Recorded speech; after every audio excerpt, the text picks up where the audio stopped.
আপনি কি জানেন ওয়ার্ল্ড পপুলেশন রিভিউয়ের হিসেবে প্রায় 1,66,859 জন লোক প্রতিদিন মারা যায়, মানে 6,952 প্রতি ঘন্টায়, 116 প্রতি মিনিটে এবং অ্যাপ্রক্স 2 জন লোক প্রতি সেকেন্ডে। মানে এই ভিডিওটিকে পজ করে আবার যদি আপনি প্লে করেন তো এইটুকু সময়ে 2 জন লোক মারা গেছে। আর এর মধ্যে থেকে কিছু লোক অ্যাক্সিডেন্টে মারা যায়, কিছু লোক অ্যাডভেঞ্চারের কারণে, কিছু লোক অসুস্থতার কারণে, আর কিছু লোক প্রাকৃতিক কারণে। ডেথ হলো এমন একমাত্র জিনিস যা এই ব্রহ্মাণ্ডের প্রতিটি লিভিং অর্গানিজমের মধ্যে কমন রয়েছে, যার কারণেই আমরা একে অপরের সাথে কানেক্ট রয়েছি।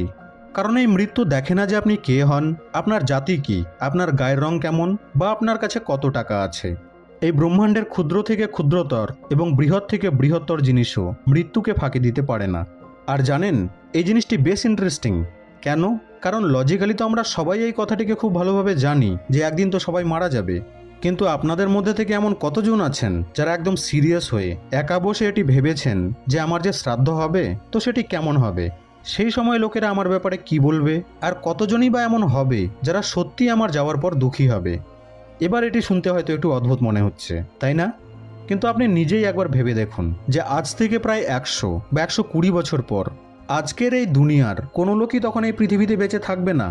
100 থেকে 120 বছর পর এই পৃথিবী এক নতুন জেনারেশন পাবে, আর সেই জেনারেশনেরও 100 থেকে 120 বছর পর আরও একটি নতুন জেনারেশন আসবে, রাইট? তো এটি হলো আমাদের লাইফের সাইকেল, যা কন্টিনিউয়াসলি চলতে থাকবে। তো যদি আমরা বেসিক লেভেলে একটি লিভিং অর্গানিজমের পার্সপেক্টিভ দিয়ে ভাবি তো আমরা পাবো যে আমাদের লাইফের কোনো মানেই নেই। আর এই কথাটি রিলেটেড একটি ফিলসফি রয়েছে যাকে নাহাইলিজম বলে, যা বেসিক্যালি বলে যে এই পৃথিবীতে কোনো জিনিসেরই কোনো মানে নেই। Every single thing in this world is meaningless. তো তার মানে কি সত্যি আমাদের লাইফের কোনো মানে নেই? ওয়েল, আপনি কি জানেন যে মানুষ এবং বাকি লিভিং অর্গানিজমের মধ্যে সবথেকে বড় তফাৎ কী রয়েছে? তফাৎ হলো সেলফ অ্যাওয়ারনেসের। আমাদের মধ্যে আত্মসচেতনতা রয়েছে, আর এই জিনিসটি আমাদেরকে মোটিভেট করে লাইফে মিনিংফুল কিছু করার জন্যে। তো দেখুন, আমি বলছি না যে এই ভিডিওটিকে দেখার পর আপনি নিজের লাইফের মানেকে খুঁজে পেয়ে যাবেন, এই পাবেন ওই পাবেন। না, এগুলি কিছুই পাবেন না। তবে হ্যাঁ, জ্ঞান অবশ্যই পাবেন। কেননা এটি হলো এমন একটি জিনিস যাকে আমাদের ব্রেন সম্পূর্ণভাবে বুঝতেই পারে না। ব্যাপারটি ঠিক এমন যে আমরা একটি পশুকে কনসিয়াসনেস সম্বন্ধে বোঝাচ্ছি, যা অবভিয়াসলি সে বুঝতে পারবে না। কিন্তু কিছু এমন জিনিস রয়েছে যা আমাদের অবশ্যই জেনে রাখা উচিত লাইফের কনসেপ্টকে গভীরভাবে বোঝার জন্যে, যা হলো we must align ourselves to the four truth of the universe. প্রথম, কজ অ্যান্ড এফেক্ট। এই সিদ্ধান্ত বলে যে এই পৃথিবীতে প্রতিটি জিনিস, এবার তা আপনার কর্ম হোক বা মুখ দ্বারা উচ্চারণ হওয়া শব্দ, তার কিছু না কিছু এফেক্ট আপনার ওপর এবং আপনার আশেপাশের পরিবেশের ওপর অবশ্যই পড়ে। এটিকে আপনি বাটারফ্লাই এফেক্ট বলতে পারেন, অথবা নিউটনের থার্ড ল, অ্যাকশন এবং রিয়াকশন। ফর এক্সাম্পল, আমি এই ভিডিওটি তৈরি করছি, তো বেসিক্যালি আমি করছি কি, আমি এই ব্রহ্মাণ্ডকে একটি কারণ দিচ্ছি, একটি অ্যাকশন দিচ্ছি, যার কিছু না কিছু এফেক্ট আমার ওপরেও পড়বে এবং যতজন এই ভিডিওটিকে দেখছে তাদের উপরেও পড়বে। বহু লোক মনে করে যে 1 থেকে 2টি সিগারেট পান করলে এমন কী বা ক্ষতি হবে, কিছুই হবে না, বা ছোট ছোট অ্যাকশনগুলিকে নিলে কিছুই হবে না। বাট রিয়ালিটি হলো এই যে এর কিছু না কিছু এফেক্ট অবশ্যই হয়। সিগারেটের এক্সাম্পলটিকে যদি দেখি তো 1-2টি সিগারেট পান করলে আপনার বডিতে তো কিছুই হচ্ছে না, কিন্তু আপনার ব্রেনের সেই ডোপামিনের স্ট্রাকচার অবশ্যই চেঞ্জ হয়ে যাবে, যা আবার সিগারেট পান করার জন্য ক্রেভিং তৈরি করবে। আর এরপর কি হবে তা তো আপনি ভালোভাবেই জানেন। এবার আসি সেকেন্ড এক্সাম্পলে। রোজ ছোট ছোট অ্যাকশন নিলে হয়তো এখন আপনি তার রেজাল্ট পাবেন না, আপনিও ভাবেন যে কিছুই তো হচ্ছে না, কিন্তু সেই ছোট ছোট অ্যাকশনের কারণে আপনার মস্তিষ্কের সেই স্ট্রাকচারে যে পরিবর্তন আসবে, আপনার কনফিডেন্সে যে বুস্ট আসবে, পরে গিয়ে যে রেজাল্ট আপনি পাবেন তা দেখে আপনি নিজেই অবাক হয়ে যাবেন। আর আজ আপনি যে অবস্থায় বা যে পরিস্থিতিতে আছেন সেটিও তো আপনার আগের নেওয়া অ্যাকশনের জন্যই আছেন। তো এর থেকে আমরা বুঝলাম যে সেই কজ বা সেই অ্যাকশন সবথেকে বেশি ইম্পর্টেন্ট। আর আমাদের জীবনের মানে এই কজ এবং অ্যাকশনগুলির কারণেই তৈরি হয়, যেগুলিকে আমরা ডেইলি বেসিসে ক্রিয়েট করি।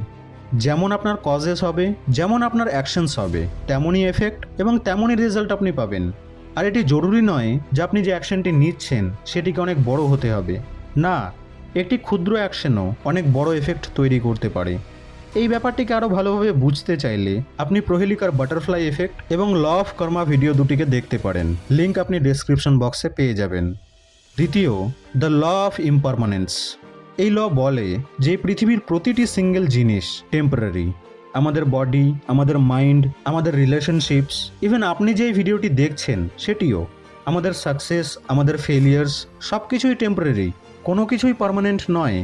আর এটি জেনে আমাদের দুঃখী হওয়ার কোনো কারণ নেই, বরং এটি তো আমাদেরকে শেখায় যে বর্তমানে প্রেজেন্ট মুভমেন্টে আমাদের কাছে যা আছে আমাদেরকে সেই জিনিসগুলিকে নিয়েই খুশি থাকা উচিত। We should live in the present movement. প্রতিটি সিঙ্গেল মুভমেন্ট যা আপনার কাছে এখন আছে সেটি অনেক মূল্যবান। আর এই পয়েন্টটির ওপরেই খুব সুন্দর একটি বইও লেখা আছে, দ্য পাওয়ার অফ নাও, যা আমাদেরকে প্রেজেন্ট মুভমেন্টে বাঁচার শক্তিকে দেয়। তৃতীয়, the law of suffering and attachment. আপনি কি জানেন আপনার দুঃখের আসল কারণ কি? কারণ হলো অ্যাটাচমেন্ট। যখন আমরা কোনো জিনিস বা কোনো জিনিসের সাথে অ্যাটাচ হয়ে যাই তো বেসিক্যালি আমরা একটা কন্ট্রাক্ট সাইন করে নিই আমাদের আনহ্যাপিনেসের সাথে। কারণ যেমনটা আমরা আগের পয়েন্টে জানলাম যে nothing is permanent in this world. তো সরি টু সে, এই দুনিয়ায় যে কোনো সময়, হ্যাঁ যে কোনো সময় আপনি আপনার প্রিয় জিনিসকে হারাতে পারেন। এবার তা কোনো কার হোক, কোনো ফোন হোক, কোনো ফ্যামিলি মেম্বার হোক, বা নিজের প্রিয় লোক হোক, ইভেন আমাদের নিজেদের বডিকেও একদিন আমরা হারিয়ে ফেলবো। So don't be over attach to everything. কোনো জিনিসের সাথেই খুব বেশি অ্যাটাচমেন্ট বানিয়ে নেবেন না। জানি ব্যাপারটি অতটাও সহজ নয় যতটা সহজ করে বললাম, তবে কথাটিকে মাথায় সবসময় রাখবেন। চতুর্থ সত্যতা, we are going to die one day, যা সব থেকে কঠিন একটি সত্যতা মানুষের জন্যে, এটিকে অ্যাকসেপ্ট করা। কারণ এই জিনিসটি আমাদেরকে খুবই দুঃখী করে দেয়। কিন্তু রিয়ালিটি তো হলো এই যে ডেথ সেই জিনিস নয় যাকে দেখে আমাদের ভয় পাওয়া উচিত। মৃত্যুর আগে যতক্ষণ আমরা এই দুনিয়ায় আছি ততক্ষণ আমরা আমাদের জীবনকে খুব সুন্দরভাবে উপভোগ করতে পারি, হ্যাপি থাকতে পারি, হ্যাপিনেস শেয়ার করতে পারি, কবিতা লিখতে পারি, গান গাইতে পারি। বাট ডেথ হলো এমন একটি জিনিস যা সাডেনলি আমাদেরকে এটি রিয়ালাইজ করিয়ে দেয় যে we do not have much time to think about worries, to think about past, or to waste our time. যখন এই জিনিসগুলি আমাদের রিয়ালাইজ হয় আর যখন আমরা আমাদের প্রেজেন্ট মুভমেন্টকে বেস্ট বানানোর চেষ্টা করি, তখন এই জিনিসটি আমাদের এই লাইফকে সেই ফুলফিল লাইফ তৈরি করে। এবং হ্যাঁ, সাথে সাথে আমরা জীবনের মানেকেও খুঁজে পেয়ে যাই।